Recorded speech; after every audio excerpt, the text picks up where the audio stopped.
हिस्सेदारी के लिए तो आपका इंतखाब सही होना चाहिए ना, आपका जो सिलेक्शन है वो सही होना चाहिए ना। कि वो लोग यदि ना टीचर आप सही सिलेक्ट कर रहे हाँ, हैं, ना नेता सही सिलेक्ट कर रहे हैं। प्रॉब्लम तो वहीं आगे फंसी है ना, कि अगर तालीम में आपको आगे जाना था तो आपको अच्छे टीचर सेलेक्ट करना था पहले, वो आपने कभी नहीं किया। अगर आपको राजनीति में हिस्सेदारी लेनी थी तो आपको सही नेता का इंतखाब करना, तो वो आप नहीं करते। प्रॉब्लम तो यही दोनों है मेन। तो न हमको नेता मिल पा रहा है और न हमको टीचर मिल पा रहा है। असल में आप इस बात को नहीं जानते कि जो कॉकस है जिनकी हम बात कर रहे हैं, उनको उनके बारे में आपको शायद सही अंदाजा नहीं है कि उनकी पकड़ हमारे समाज पर कितनी मजबूत है। तो उससे निकालने के लिए आप कुछ वो चल रहा है ना, उस पे हम लोग धीरे धीरे वो तो चल रहा है। वो नहीं करेंगे तो कुछ होगा ही नहीं। आप जान सबसे बड़ी मुझे जो कुदरत ने दिया है उसका मुझे हिसाब देना है वहां जाके कि तुमको इतनी सलाहियतें मैंने दी थी तो क्या किया। तो भैया मुझको यहीं समेटे रहोगे तो मैं क्या करूंगा। आप बताओ, मुझे भेजो ना लखनऊ दिल्ली कहीं भेजो, तब तो मैं दिखाऊं कि एक एमएलए या एक एमपी क्या कर सकता है। प्रिय दर्शकों, हम आपका ध्यान इस महत्वपूर्ण डिस्क्लेमर की ओर आकर्षित करना चाहते हैं।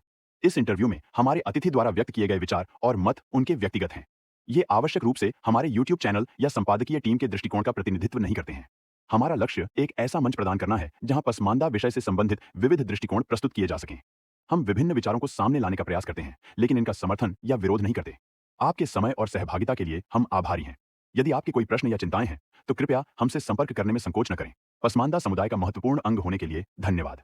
सादर अब्दुल्ला मंसूर, पसमानदा डेमोक्रेसी। अच्छा, ये बताइए कि ये कितनी बड़ी विडंबना है कि यहाँ के चेयरमैन आप जीतते हैं और यहाँ के बहुत पॉपुलर व्यक्ति हैं, लेकिन जब सदन में जाने की बात आती है जहाँ से नीतियाँ बनती है पूरे कौम के लिए, पूरे देश के लिए, वहाँ आपको नहीं भेजा जाता है। तो क्या ऐसा तो नहीं लग रहा है कि मैं ऐसा नहीं कि मौका भी नहीं मिला। मैं विधानसभा भी लड़ चुका हूँ, लोकसभा भी लड़ चुका हूँ। 2009 में समाजवादी पार्टी ने मुझे लोकसभा का टिकट दिया था, तो अब उसमें दूसरे लोगों को मैं क्या जिम्मेदार ठहराऊँ। मैं अपने ही लोगों ने पूरे तरीके से, अगर साथियों तो मैं जीत गया होता, थोड़े उनको से हार गया। वही मैं पूछना चाहता हूँ कि चूंकि ये मऊ जिस समुदाय का बाहुल है, जो बुनकर कम्युनिटी का, कुछ जिन लोगों का वर्चस्व है वो नहीं चाहे उस वक्त आम लोगों को गुमराह कर दिया। और आम आदमी आज पछता रहा है कि भाई अगर एक मरतबा एमपी मुसलमानिया हो गया होता, आज तक नहीं हुआ, एक बार हो जाता शायद रेगुलर होता।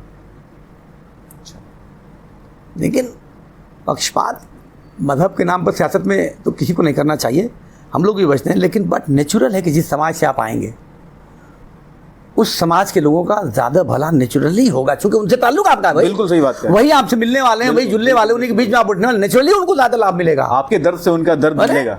अगर कोई दलित है तो अगर किसी ओहदे पे जाएगा तो वो कितना भी सेकुलर होगा, लेकिन नेचुरली उनको फायदा ज़्यादा पहुंचेगा। तो यहाँ बाहर के लोगों का वर्चस्व हमेशा रहा, और इस वक्त भी जो मौजूदा एमपी है वो भी बाहर के हैं, और एमएलए 25 साल से बाहर के हो रहे हैं। एमपी पिछले 20-25 साल से यहाँ बाहर, मकामी कोई होता ही नहीं एमएलए एमपी। एक मुझे लगता है कि इस पे आप बताएंगे, चूँकि आप बहुत ही सार्वजनिक जीवन जीने वाले व्यक्ति हैं, आपके बारे में काफ़ी सारी चीज़ें हमने सुनी है, पढ़ी है, बहुत सारे दोस्त हैं मेरे यहाँ के। इसके पीछे किन कारणों को आप जिम्मेवार मानते हैं? क्योंकि सामाजिक जो परिवर्तन की बयार चलती है तो वो बयार हर तरफ, हर एज ग्रुप को टच करती है, और ज्यों ज्यों डिजिटल दुनिया में हम प्रवेश करते गए हैं तो वो चीज़ें और ज़्यादा पारदर्शी हुई है। कोई भी सूचना सेकंडों में पहुंच जाती है, और जब सूचना पहुंचती है तो व्यक्ति न केवल उसको एक सूचना के तौर पे देखता है, बल्कि उसके जितने सारे कंपोनेंट्स हैं, या ये समझ लीजिए कि उसके जितने दुख दर्द हैं उसको भी वो टच करता है। चाहे जाति का सवाल हो, उसकी गरीबी का सवाल हो, उसके अशिक्षा का सवाल हो, या फिर उसके अलग तरीके के शोषण का सवाल हो, या फिर हिस्सेदारी का सवाल हो। तो इसको लेके आप यहाँ लोकल लीडर हैं, और लोकल निकाय के जो लीडर होते हैं वो बहुत मजबूत माने जाते हैं। बेशक, क्योंकि जब वोटिंग होती है तो घर में एक घर में एक वोट काउंट किया जाता है। तो ऐसी स्थितियों में तो आपकी जो करिश्मेटिक लीडरशिप है यहाँ तमाम सारी चीज़ों को बदल देनी चाहिए थी, क्यों नहीं बदलता? क्या आपका जो ये एक्टिविज्म है, या फिर आपका जो एक आप कहते हैं कि नहीं हम सोशल सेवक हैं, वो केवल लोगों के चेहरे पे खुशी लाने, काम करने तक सीमित रह गया? और आपकी जो अपनी जनता है, क्योंकि आप जिस बुनकर समाज से ये मऊ बसा है उसी बुनकर समाज के बेटा आप भी हैं, आपके दर्द में, उनके दर्द में, आपकी खुशी में, उनकी खुशी में बहुत समानताएं हैं। तो आप उन तक ये बातें कैसे देखिए, पहुंचा पाए? जहाँ तक बुनकरों की आपने बात की तो हम लोग तो उन्हीं के बीच में रहते ही हैं, दिन रात खुद भी उसी से ताल्लुक़ रखते हैं। जी, जी। मैंने करगा भी चलाई है, लूम भी चलाया है, और जी। अब उसी से मुतालिक हम लोगों का बिजनेस भी है, धागे का और जी, कपड़े का, जी, साड़ियों जी, का। तो उनके दर्द को तो जितना मैंने यहाँ महसूस किया, शादी कोई करता हो, बहुत जितने मेरे ऊपर मुकदमे या लेके सारा मसला इन्हीं लोगों के लिए रहा है। बुनकरों का जैसे समाजवादी पार्टी की सरकार थी तो इनको एक पूछा मुलायम सिंह साहब ने क्या किया जाना चाहिए, मैंने कहा बुनकरों को फ्लैट रेट पे फिक्स बिजली दी, तो उन्होंने दिया भी, और फिर इस सरकार ने आगे उसको ख़त्म कर दिया। तो इस सरकार से भी 1 साल तक हम लोग दौड़ भाग करते रहे। बहरहाल कुछ रियायत के साथ इन्होंने कुछ छोटे बुनकरों को करीब करीब इन्होंने किया, और जो ये तालीमी बेदारी भी पैदा करने की कोशिश की, तो जाहिर सी बात है कि जिस समाज की मैं हम उसी समाज में न करेंगे। जी। और एक अच्छी बात आपको बताऊं कि मेडिकल के क्षेत्र में, यानी नीट क्वालिफाई करने कह लीजिए, और पहले उसका दूसरा एग्जाम था, उसमें हम बलिया, गाजीपुर, आजमगढ़ सबसे आगे हैं। अच्छा। हमारे वहाँ मुस्लिम IAS और IPS भी हुए, जो कि आपके ना गाजीपुर में मिलेंगे, ना आजमगढ़ में मिलेंगे, ना बलिया में मिलेंगे। तो मेडिकल की फील्ड में तो हम लोगों ने अच्छा काम किया, इसमें कोई शुबा नहीं। मऊ वालों ने पिछले साल लगभग 25 के आसपास थे, शायद 25 लोग थे मऊ शहर से मुस्लिम नीट में। तो उसमें ठीक है, रुझान बढ़ रहा है, लेकिन वसाइल की कमी है, इसका रोना मुझे रहता है। जैसे मैंने एक बात कह दूं आपको कि मैंने एक शाम तालीम का नाम बहुत बड़ा प्रोग्राम कराते थे, तो मैंने उसमें एक प्रस्ताव रखा कि जैसे ज़कात फाउंडेशन चल रहा है दिल्ली में, और बहुत सक्सेस भी है, हमारे पास ज़कात के मद में पैसे की कमी भी नहीं है। तो जैसे ज़कात से अगर कोई फंड बनाना हो हमको, तभी 25-50 लाख, 2 करोड़ 4 करोड़ इकट्ठा करना तो हम कर लेंगे, लोग दे देते हैं फ़ौरन। तो मैंने उसमें ये प्रस्ताव रखा था कि ज़कात फाउंडेशन जैसे चल रहा है वैसे हम यहाँ भी अगर एक फाउंडेशन बनाएं, और मैंने उसमें तजवीज़ भी रखी थी कि एजुकेशन के मेयार को या अगर माशी तौर से मुसलमानों को मजबूत करना है तो सिर्फ एक काम करने की ज़रूरत है कि कोचिंग कराने की व्यवस्था करा दीजिए फ्री में, और एक बच्चे को कम अज़ कम 2 चांस दीजिए, और वो हिंदुस्तान के जिस कोचिंग में जाना चाहता हो वो जाए, और उसकी 2 साल की फ़ीस लगातार आप जमा करिए, और उससे ये कहिए कि आपको नौकरी अगर मिल जाती है हमारे कोचिंग कराने की वजह से, तो आप जब सर्विस में चले जाओगे तो ये इतना पैसा धीरे धीरे इस संस्था को वापस कर देना, ये उधार तुमको दिया जा रहा है। तो अब उसमें झंझट खड़ा हो गया, मौलाना लोग लगे मसला उठाने, उनको क्या लग गया कि तो मदरसों में जो पैसा जाता है वो इधर जाने लगेगा, जबकि वो जितना बड़ा अमाउंट मदरसों को जाता है कि इस अमाउंट के जाने से अगर 1-2 करोड़ रुपया मऊ में अगर ज़कात के फंड से अगर हम एक तरफ कर लेते और बच्चों को कोचिंग का कुछ नहीं बिगड़ता, मगर वो वही कि एक भीड़ को कन्विंस करना मेरे जैसे आदमी को, और एक भीड़ को कन्विंस करना एक किसी मौलाना को, वो दोनों में ज़मीन आसमान का अंतर है। हम लोग का इंटरव्यू बहुत लंबा और दिलचस्प होता जा रहा है, लेकिन आपको बीच में थोड़ा रोकना चाहूँगा मैं कि नहीं चलिए, मुझे कोई दिक्कत नहीं, आपको दिक्कत ना हो तो। वो तो मुझे पता है कि आप अभी भी एक एक्टिविस्ट और स्कॉलर की ज़िंदगी जीते हैं, देर रात तक काम करते हैं, और बहुत मज़ा भी आ रहा है जो रात चढ़ती जा रही है। ये बात नहीं है, देखिए हम बहुत सारे इंटरव्यू लोग हम करते हैं, लेकिन मैं शायद एक बात कहूँ तो आपको लगे बनावटी लगे कि इस तरह से गहराई में जाकर किसी पत्रकार ने आज तक मुझे सवाल ही नहीं किया, आज तक की मैं बात बता रहा हूँ, तो इसलिए मुझे भी बड़ा मज़ा आ रहा है। ये हिस्टोरिकल होगा आपका इंटरव्यू, और मुझे लगता है कि बहुत सारे चैनलों पे आए तो बहुत खुशी होगी। एक दूसरा सवाल ये करते हैं, क्योंकि एजुकेशन तो समाज का जो एक परिवर्तनगामी, एक स्टेप बाय स्टेप चीज़ें होती हैं, पैसे आते हैं लोगों के पास, शहर की तरफ एक्सपोजर होता है, अलग अलग सूचना के माध्यमों से जब जुड़ते हैं तो वो बढ़ते जाता है। लेकिन जो सबसे इम्पॉर्टेंट चीज़ है, जैसे आप सामाजिक न्याय वाले, फिर उसी लाइन पे आ जाएंगे हम, जो सामाजिक बदलाव के जो वाहक होते हैं कि तमाम उनको ये दिखाना कि आपकी लाइन ये है, ये गलत है, ये सही है और ये नेगेटिव है। तो मऊ की जो जनता है, खाती पीती जनता है, अपने मेहनत और अपने मजदूरी और अपने हुनर के दम पर वो एस्टेब्लिश हो पाई है, तो उसको अपने अंदर की जो चेतना है, अपनी जो एक पहचान है कि हमारी आइडेंटिटी जो है वो मुस्लिम के अलावा एक बुनकर की भी है, वो क्यों नहीं आ पाई? नहीं, बुनकरी में तो मऊ की पहचान है, ऐसा नहीं है। नहीं, लेकिन यहाँ के लोग अपने आप लेकिन पिछले आइडेंटिटी उसको खुशहाली में हम नहीं बदल पा रहे हैं। जैसे सत्ता में हिस्सेदारी के लिए जैसे कहा गया था ना, अभी हम लोग बात उसी पे कर रहे हैं कि एक चंद तबका जिसको अशराफ कहते हैं या अपर कास्ट कहते हैं हिंदू में, वो अपने तरीके से एजेंडे को सेट करता है और उसी एजेंडे पे चाहता है कि हर कोई आके खेले, और अंततः जितना बेनिफिट है वो भी रहा है। उनको मिलता है और मिल भी रहा है। तो यहाँ की जनता, मैं इसलिए कह रहा हूँ कि यहाँ की जनता चूँकि मार्केट से जुड़ी हुई है और मार्केट इकोनॉमी से जो जुड़ा होता है वो उसकी सोचने का जो दायरा है वो थोड़ा बड़ा होता है। अब जो ठेला लगा के कमा रहा है वो व्यक्ति और एक जो लूम चला के और साड़ी मैन्युफैक्चरिंग करके और बड़े मार्केट में बेच रहा है, दोनों की समझ अलग होगी। अलग अलग। और इसलिए ये सवाल मैं आपसे कर रहा हूँ कि लूम चलाने के बाद या साड़ी का बिजनेस करने के बाद और करोड़ों में खेलने के बाद भी वो व्यक्ति अपने आप को कैसे आत्ममुक्त बना रहता है और आइडेंटिटी को लेकर असर्ट क्यों नहीं करता है, वो हिस्सेदारी क्यों नहीं तलाशता है, इसके पीछे किन कारणों का? इसी बात का तो रोना है ना कि जब तक हिस्सेदारी कैसे मिलेगी आपको जब आपका इंतखाब सही नहीं होगा। हिस्सेदारी के लिए तो आपका इंतखाब सही होना चाहिए ना, आपका जो सिलेक्शन है वो सही होना चाहिए ना। कि वो लोग यदि ना टीचर आप सही सिलेक्ट कर रहे हैं, ना नेता सही सिलेक्ट कर रहे हैं। प्रॉब्लम तो वहीं आगे फंसी है ना कि अगर तालीम में आपको आगे जाना था तो आपको अच्छे टीचर सेलेक्ट करना था पहले, वो आपने कभी नहीं किया। अगर आपको राजनीति में हिस्सेदारी लेनी थी तो आपको सही नेता का इंतखाब करना, तो वो आप नहीं करते। प्रॉब्लम तो यही दोनों है मेन। तो ना हमको नेता मिल पा रहा है और ना हमको टीचर मिल पा रहा है। आपकी ट्रेनिंग रही है बसपा के साथ भी, सपा के साथ भी, थोड़ा माइनस प्लस किया जाए तो दोनों लोगों का लाइन कहीं ना कहीं एक लोहिया जी के विचार को आगे लेके चलते हैं, जो पिछड़ा पावे 100 में 60 वाली बात। जिस पिछड़े के अंतर्गत आप आते हैं, हम सब आते हैं। ये एक बसपा की रही है जो बिल्कुल वंचित तबके को आगे लेके आना, आत्मसम्मान की ज़िंदगी देना, ज़िंदगी जीने के लिए प्लेटफॉर्म तैयार करना।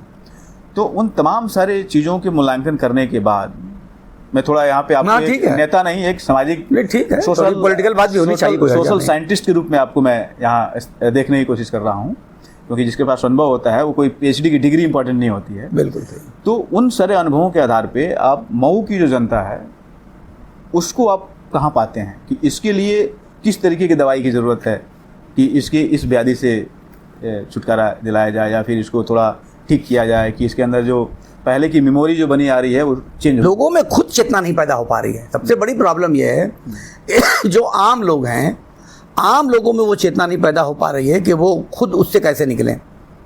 जैसे समझा दिया कि यार फलां को वोट दोगे अगर तो बीजेपी जीत जाएगी, तो अब उसमें तो गया ना, जो बड़ा काबिल आदमी था वो गया इतने में। बस एक बात चलेगी कि यार बीजेपी को हराना है। तो मैंने शुरू में ये बात कही थी कि हराने की सियासत बंद होनी चाहिए, जिताने की सियासत शुरू होनी चाहिए। आप अपना इंतखाब उसको करिए ना कि ताकि आपका ज़मीर मुतमईन है कि मैंने सही जगह अपना वोट किया, हारा के जीता, इससे मतलब नहीं। तो अभी यहाँ वो चेतना मेरे ख्याल से पैदा नहीं हो पा रही। कभी कभी दिखती भी है, जैसे मैंने पूरी ज़िंदगी समाजवादी पार्टी के साथ गुजार दी। मेरे सामने ही समाजवादी पार्टी का जन्म हुआ, उससे पहले मैंने मुलायम सिंह के साथ रिश्ता बनाया और मेरे बाद फिर समाजवादी पार्टी पैदा हुई, फिर तब से उसी में रह गया। और समाजवादी पार्टी ने कल पर्चा भरने का आखिरी दिन है और आज रात में मेरा टिकट काट दिया, यानी बिल्कुल लास्ट टाइम काटा कि मैं कहीं का ना रहूं। क्या रीज़न था वो तो वो जाने। बहरहाल तो वो जैसा हुआ, इधर फिर बसपा की तरफ से 1 घंटे के अंदर मुझे बुलावा आ गया, मैं 1 घंटे के अंदर बहन जी से मिल गया, 2 घंटे में मुझे टिकट मिल गया बसपा का। और जितने वोटर थे वो सारे मेरे साथ सपा के साथ थे और फिर उसी रात में सारे वोटर बसपा के साथ हो गए मेरे साथ। ऐसा बदलाव पार्टी बदलने पर आपने शायद ही कभी सुना होगा कि 100% लोग जो सपा में मैं था, तो जो लोग मेरे साथ थे वो 100% नहीं तो कम से कम 90% लोग तो मैं बसपा में गया तो भी मेरे साथ रहे। यही तो करिश्मेटिक लीडरशिप ये बहुत कमाल की बात हुई। तो यहाँ तो किया लोगों ने कि भाई ठीक है, हमको लीडर फलां को बनाना है तो आप टिकट दो चाहे मत दो, बना के दिखा देंगे। ताकत दिखा दी लोगों ने।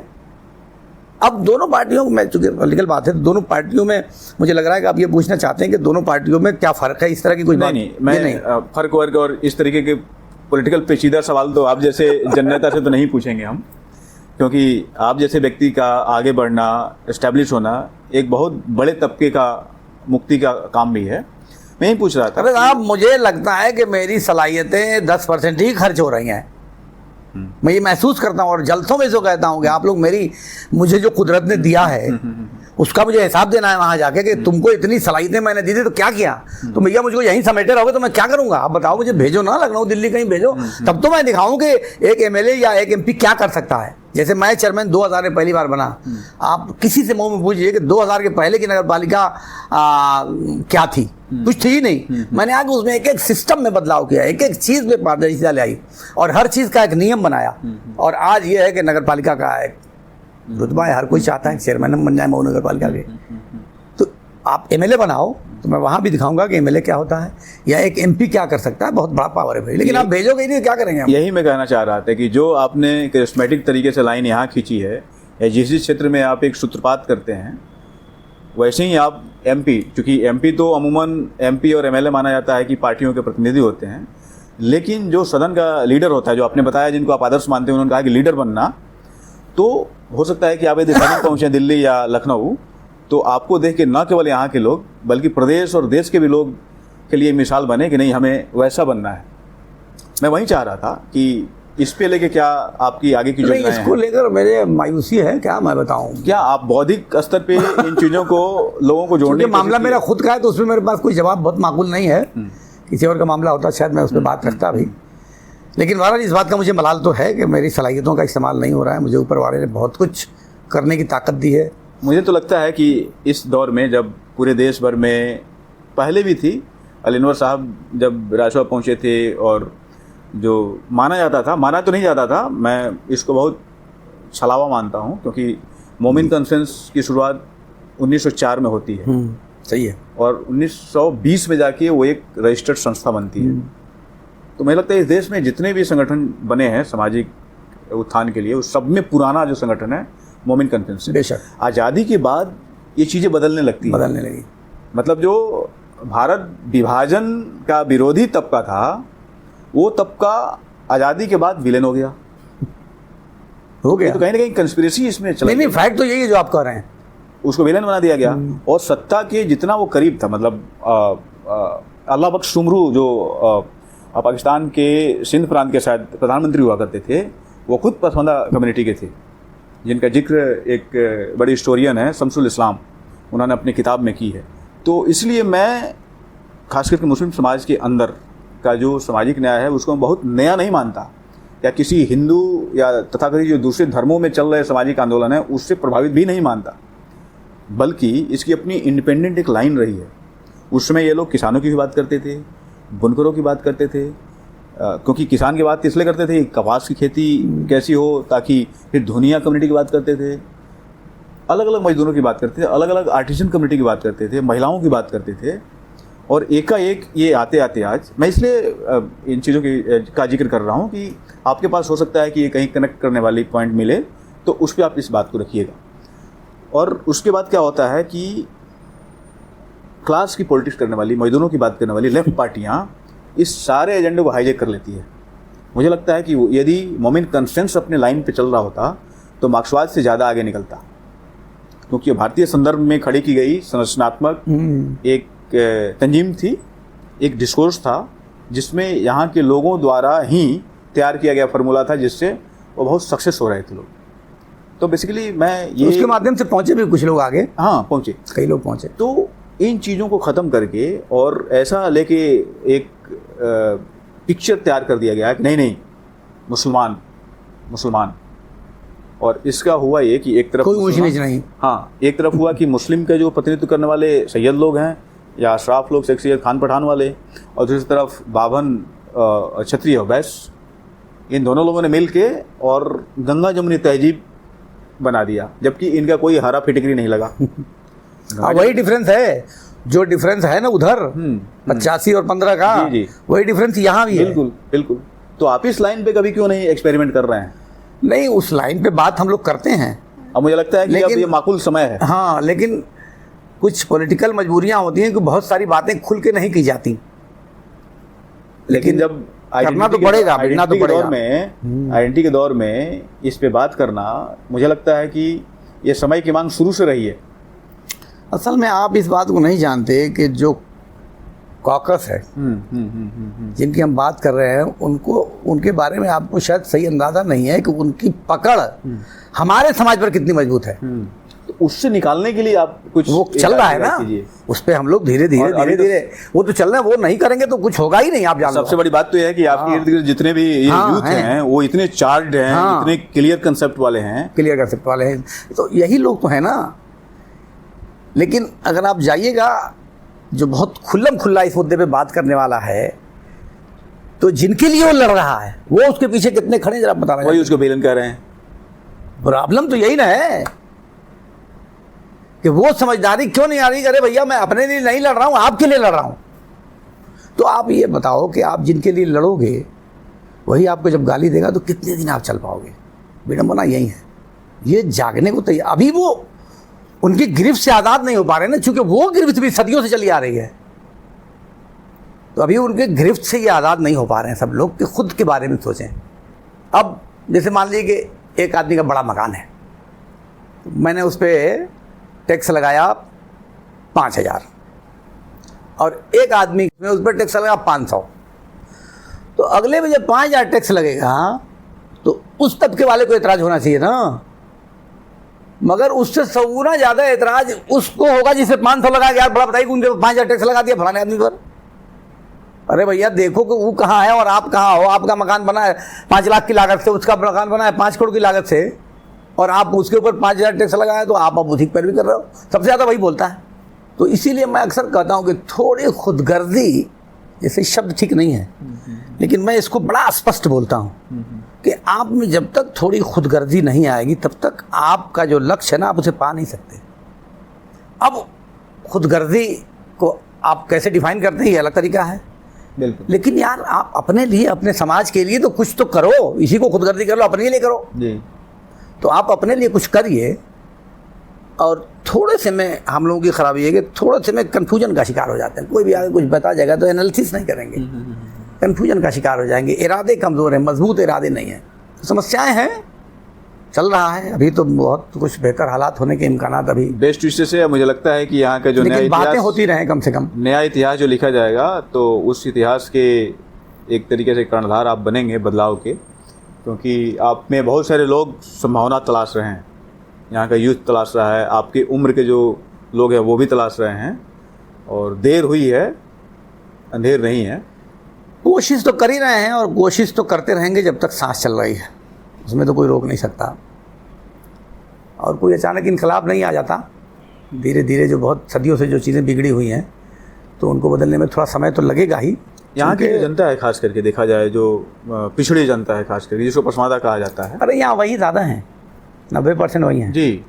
तो आखिर उनको ऐसा कौन सा ऐसा मुगालते रहता है? मैं पूछ रहा हूँ इसलिए आपको कि आप यहाँ के बिल्कुल डे टू डे लाइफ से आप जुड़े हुए हैं, कि वो अपने आप को आपके साथ एसोसिएट नहीं कर पाते हैं, जबकि आप उनके बीच के हैं, उनके बेटा हैं, भाई हैं, चाचा हैं, ताऊ हैं, है ना, और वो उनके साथ एसोसिएट कर लेता है जो ना यहाँ का है, ना उनके बीच का है, ना उनके दुख दर्द से जुड़ा हुआ है।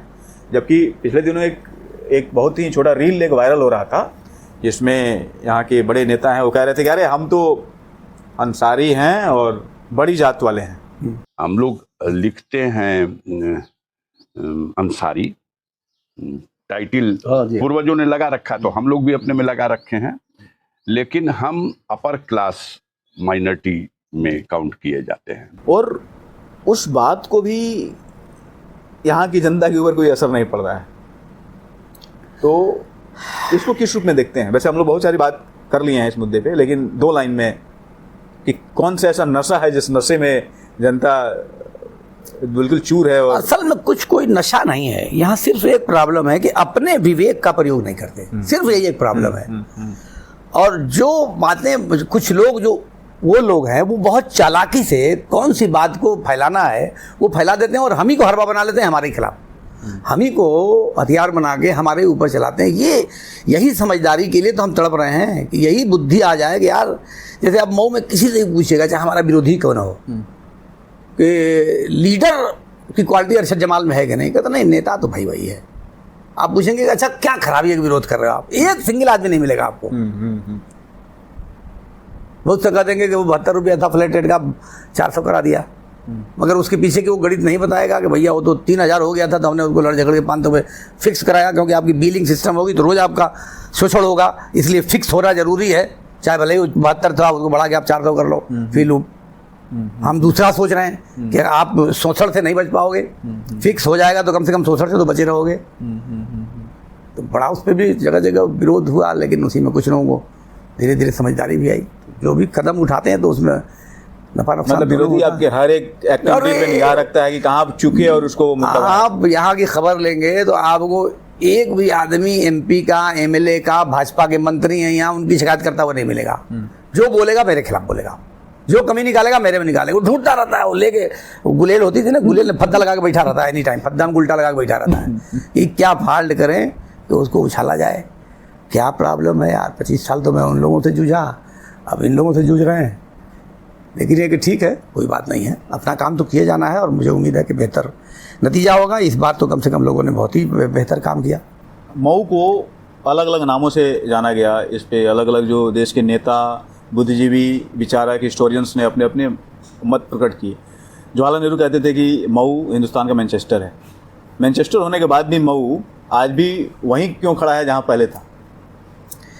बहुत देखिए, इसमें कोई शुभा नहीं कि मऊ में हुनर की कोई कमी नहीं है। लेकिन जैसे आपको याद होगा कि हम लोग बचपन में पढ़ते थे कि खरगोश और कछुए की कहानी। तो उस वक्त ये था कि आप रेगुलर चलते रहिए, बहुत तेज मत भागिए, मगर रेगुलर चलते रहिए। तो उस थीम के एतबार से कछुआ आगे निकल जाता था और खरगोश बीच में सो जाता था, तो सोया रह जाता था। मगर अब वो पूरा नज़रिया ही बदल गया है। अब तो खरगोश बीच में सोएगा भी, कुछ काम भी करेगा, पहले पहुँचेगा भाई। अब ये है थीम। हमारे साथ बुनकरी में ये हुआ कि हमने टेक्नोलॉजी का इस्तेमाल नहीं किया। जैसे और जगह क्या होता है कि जब एक कोई प्रोडक्ट हम बनाते हैं और जब दूसरा कोई प्रोडक्ट आ जाता है तो पिछला प्रोडक्ट कमज़ोर पड़ जाता है। हमारे वहाँ क्या है कि हम उस वक्त तक नया प्रोडक्ट नहीं बनाते जब तक कि एक प्रोडक्ट फेल ना हो जाए। तो जब एक प्रोडक्ट फेल हुआ तब हम सोचेंगे कि नया क्या बनाया जाए। तो अब जो गैप हो गया बीच का, वो तो बहुत नुकसानदेह हो गया ना। तो ये फ़र्क है। दूसरा फ़र्क ये है कि अब जैसे पावर लूम जो हम लोग चला रहे हैं वो पुराने ज़माने का, बाबा आदम के ज़माने का पावर लूम है। उसकी स्पीड कम है, उसमें जो मैकेनिज़्म है वो मैकेनिज़्म ऐसा नहीं है कि वो ऑटो हो। तो अब जो लूम आ रहे हैं वो ऑटोमेटिक लूम आ रहे हैं, पावर जेट्स लूम आ रहे हैं, और अलग अलग तरह के ऐसे ऐसे लूम आ रहे हैं जिसमें एक एक बार में 3-3 साड़ियाँ तैयार होती हैं। हमारा वहाँ एक लूम को चलाने के लिए 2 लोग लगते हैं। और आज जो ऑटोमेटिक लूम आते हैं वो धागा टूटा है तो ऑटोमेटिक वो खुद लूम ही जोड़ता है या मेंटेन करता है। तो एक आदमी 4-4, 8-8 लूम चला रहा है, तो लेबर कास्ट उसकी कम हो गई तो उसकी लागत घट गई। एक तो ये फ़र्क हुआ, हमारी लागत लेबर कास्ट से ज़्यादा पड़ रही है। दूसरी कि हमने टेक्नोलॉजी का इस्तेमाल नहीं किया। जैसे कंप्यूटर का सिस्टम है, कंप्यूटराइज जगह डाला है, वो हम नहीं लगा पा रहे हैं। लूम की क्वालिटी को हम नहीं बदल पा रहे हैं। तो ये सब बहुत सारे फैक्टर हैं। दूसरा फैक्टर ये भी कि गवर्नमेंट का जैसे लोन, यहाँ बिजनेस में मैक्सिमम मुसलमान हैं, तो लोन सरकार से लेने को हम लोग इसको समझते हैं कि बुरा है, इस्लाम ने मना किया। तो लोन नहीं लेते तो कोई आर्थिक मदद नहीं मिल पाती। सरकार को जो फैसिलिटीज़ यहाँ देनी चाहिए, जैसे कोई एक्सपोर्ट सेंटर सरकार बनाती,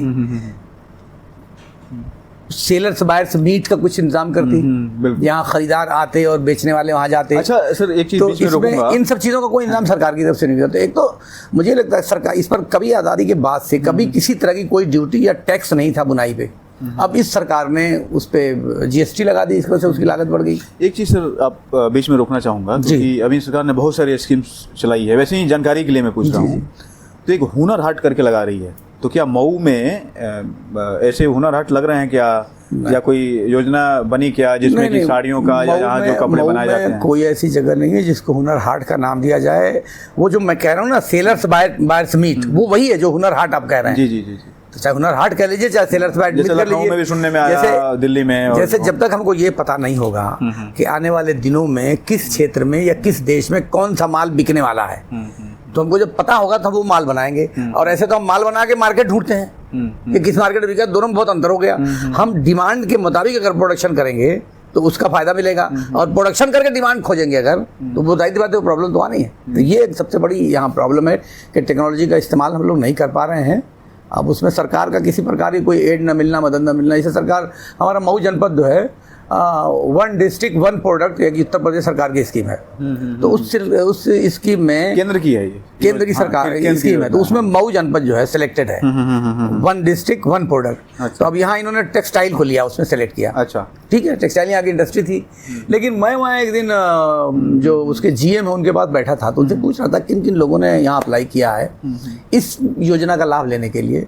तो उसमें मैंने देखा कि कोई बुनकर नहीं था। जो 1 डिस्ट्रिक्ट 1 प्रोडक्ट टेक्सटाइल इंडस्ट्रीज के लिए जो लोग योजना बना के कंपनी बनाए हुए हैं, वहाँ सरकार का लोन ले रहे हैं, उसमें कोई बुनकर था ही नहीं। जो गैर बुनकर है वो अपना पैसा लेंगे, अपना इधर उधर करेंगे, सरकार की जो सब्सिडी है। दूसरी उसमें भी क्या प्रॉब्लम है कि आप उसमें इन लोगों ने जो दिया है तो वो इंटरेस्ट रेट सरकार ने जो बैंकों का इंटरेस्ट रेट वही दिया है। सब्सिडी की जो आप बात कर रहे हैं तो जितनी सब्सिडी आप दे रहे हैं उतनी सब्सिडी वो ऑफिस वाला मांग रहा है कि भाई इस योजना का अगर आपको हमको देना है तो आपको ये देना पड़ेगा। तो करप्शन जो है ना वो बहुत सारी चीज़ों को तो ख़त्म कर रहा है। तो जो करप्शन से या जहाँ इस तरह का मामला चल रहा है तो वहाँ आम साधारण आदमी के बस का है नहीं। तो आप जैसे जो सरकारी नेता हैं जो खास करके सच के साथ खड़े रहते हैं या जिनकी बातें सुनी जाती है ऊपर, तो आप उसके उस योजना जब लॉन्च हुई थी तब से मैंने कई मीटिंगों में सोशल मीडिया के जरिए अखबारों के जरिए उस योजना के बारे में पूरा लोगों को बताया।